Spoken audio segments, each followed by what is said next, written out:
Bismillah, assalamualaikum warahmatullahi wabarakatuh. Ahlan wa sahlan wa marhaban, anak-anakku siswa kelas 1 SDTQ Mutiara Islam. Anak-anak, bagaimana kabarnya? Semoga semua dalam keadaan sehat dan bahagia ya. Sebelumnya, perkenalkan, nama Ami adalah Dian Nugrahanto. Anak-anak sekalian bisa memanggil dengan Ami Dian. Baik, langsung ya anak-anak.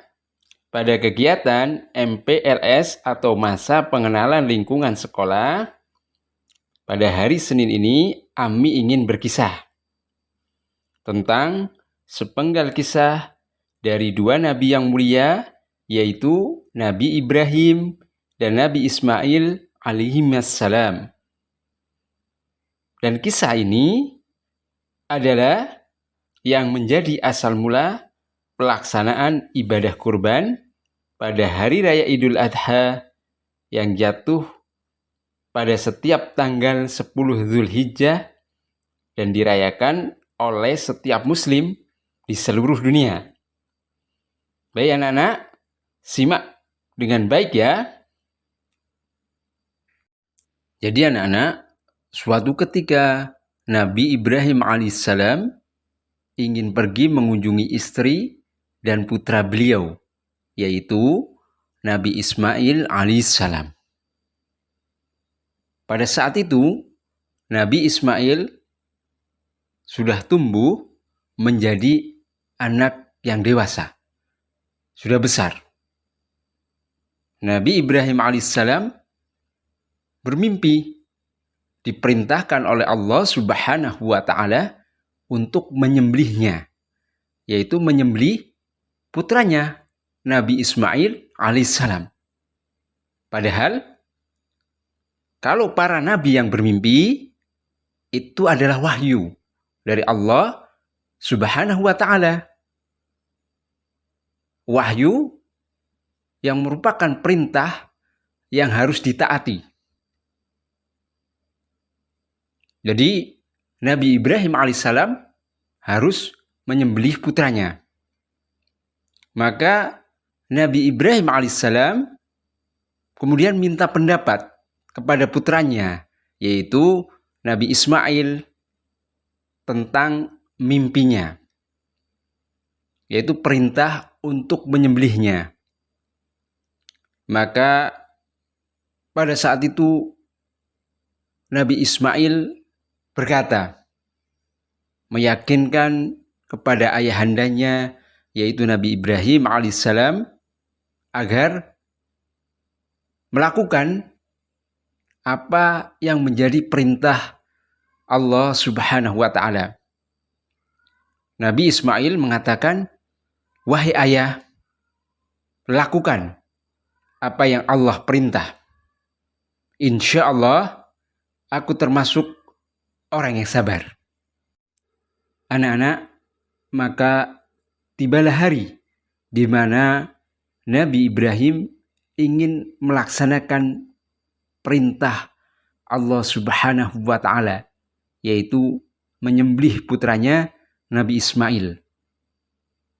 Maka Nabi Ibrahim dan Nabi Ismail saat itu tunduk, patuh pada perintah Tuhannya.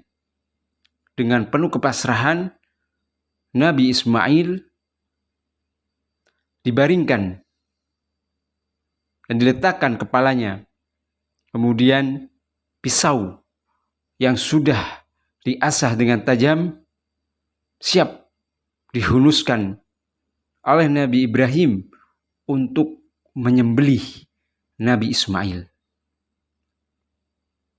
Anak-anak, saat itulah Allah Subhanahu wa Ta'ala jadikan Nabi Ibrahim kekasihnya.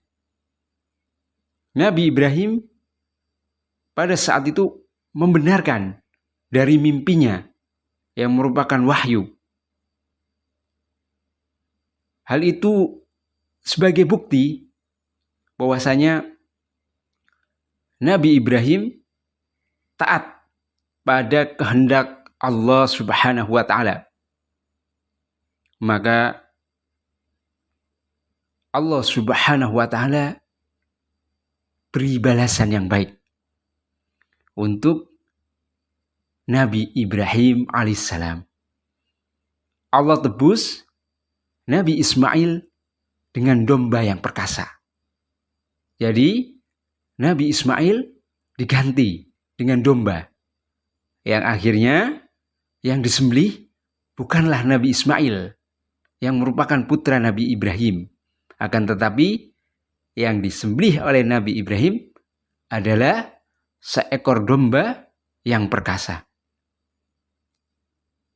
Anak-anak, itulah sepenggal kisah yang sepatutnya menjadi teladan bagi kita, contoh bagi kita, contoh dalam ketabahan, kepatuhan, dan kesabaran. Kita lihat bagaimana Nabi Ismail alaihissalam, beliau merupakan anak yang berbakti kepada orang tuanya, anak yang selalu membantu pekerjaan orang tuanya. Nabi Ismail berbakti kepada orang tuanya dengan pengorbanan. Hal itu sebagai bentuk keimanannya kepada Allah Subhanahu wa Ta'ala. Baik anak-anak, demikian cerita Ami. Semoga bermanfaat. Wassalamualaikum warahmatullahi wabarakatuh.